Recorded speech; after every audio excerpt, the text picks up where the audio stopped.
چیمہ صاحب، امریکہ ایران بات چیت کے دوسرے دور کے بعد کیا فوری جنگ کے بادل چھٹ جائیں گے؟ کسی معاہدے پر پہنچنے کا کوئی امکان نظر آ رہا ہے آپ کو؟ دیکھیں جی، بات یہ ہے کہ یہ تو ڈیپینڈ کرتا ہے کہ مذاکرات کی کس سٹیج پہ ہیں۔ ابھی تک تو یہ باتیں چل رہی ہیں کہ پروگریس ہو رہی ہے، اور کسی نہ کسی کوئی ڈرافٹ جو ہے بیسیکلی وہ ایکسچینج ہوا ہے تھرڈ راؤنڈ آف دا ٹاکس کے لیے۔ اٹ مینز یہ اچھی ڈیولپمنٹ ہے، لیکن ساتھ ہی ساتھ میں ایک اور امپورٹنٹ ڈیولپمنٹ بھی یہ ہے کہ بہت سارا ڈیٹا یہ شو کر رہا ہے کہ تقریباً 250 سے زیادہ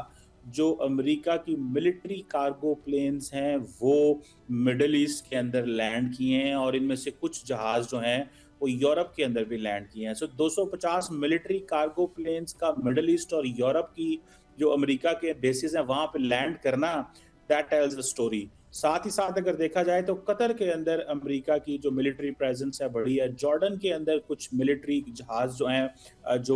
جہاز ہیں جو وہ آئے ہیں۔ تو مجھے ایسے لگ رہا ہے کہ جہاں پہ وہ ڈائلاگ کر رہے ہیں، نیگوسیشنز کر رہے ہیں، ساتھ ہی ساتھ وہ اپنا ملٹری بلڈ اپ بھی کر رہے ہیں کہ اگر ایران ہم سے بات صحیح نہیں کرتا یا چیزیں ڈیولپ نہیں ہوتی تو وہ حالات جو ہیں وہ اٹیک بھی کر سکتے ہیں۔ سو مجھے ایسے لگتا ہے، اور آپ کو یہ بھی پتا ہے کہ لاسٹ ٹائم بھی جب جون میں بھی جب ایران کی ٹاکس چل رہی تھی تو ود ان دا ٹاکس حملہ ہو گیا تھا۔ تو یہ ملٹری بلڈ اپ ڈینجرس ہے، اور ساتھ ہی ساتھ ٹاکس بہت اچھی چیز ہے، لیکن دیکھنا یہ ہے کہ ایران کیا امریکہ کو آفر کرتا ہے اور امریکہ نے کیا ایران سے ڈیمانڈ کیا ہے، کیونکہ ابھی فریم ورک تیار ہوا ہے، پبلک کے سامنے چیزیں نہیں آئی، سوائے اس کے کہ ایران جو ہے وہ یورینیم انریچمنٹ جو ہے وہ اس کو چھوڑ دے اور اپنے جو میزائلز کی جو ریچ ہے اس کو کم کرے۔ تو مجھے لگتا ہے کہ ڈیمانڈز دیکھنی پڑیں گی۔ اگر تو صرف اکنامک انسینٹیو امریکہ چاہتا ہے ایران سے،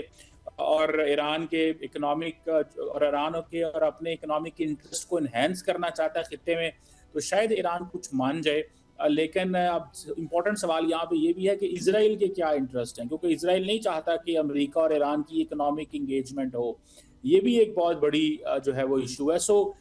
ٹاکس کا فائدہ بھی نکل سکتا ہے، لیکن اگر ٹاکس اس طرح ہوئی جس طرح ماضی میں 2016 میں P5+1 نے ایران کے ساتھ کی تھی، جو بڑی لمبی ٹاکس ہوئی تھی، میرا خیال ہے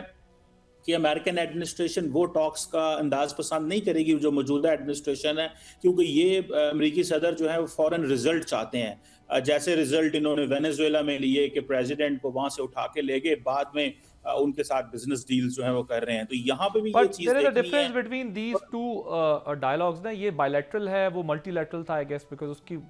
سگنیفیکنس دیکھیں ڈفرنٹ تھی۔ وہ زیادہ ٹھیک ہے، کمبرسم پروسیجر تھا، مشکل تھا، لیکن یہ جو ڈائلاگ ہے اس میں امریکی صدر آپ کو پتہ زیادہ وہ پیشنس نہیں دکھاتے، لمبے ڈائلاگ نہیں لے کے چلتے، اس طرح کی چیزیں ہیں۔ لیکن میں نے جو آپ کو بتایا کہ جو بلڈ اپ ہو رہا ہے، military build up Middle East اور یورپ میں دیٹس الارمنگ، امریکہ کی بیس دیٹس لوگ آ الارمنگ۔ رہے ہیں اور مجھے یہ جہاز بتائیں آئیں کہ گے۔ یہ جو غزہ پیس بورڈ ہے، اس میں کیا امپورٹنٹ ڈیسیجنز آپ کو لگتا ہے ایکسپیکٹڈ ہے؟ How do you see this development?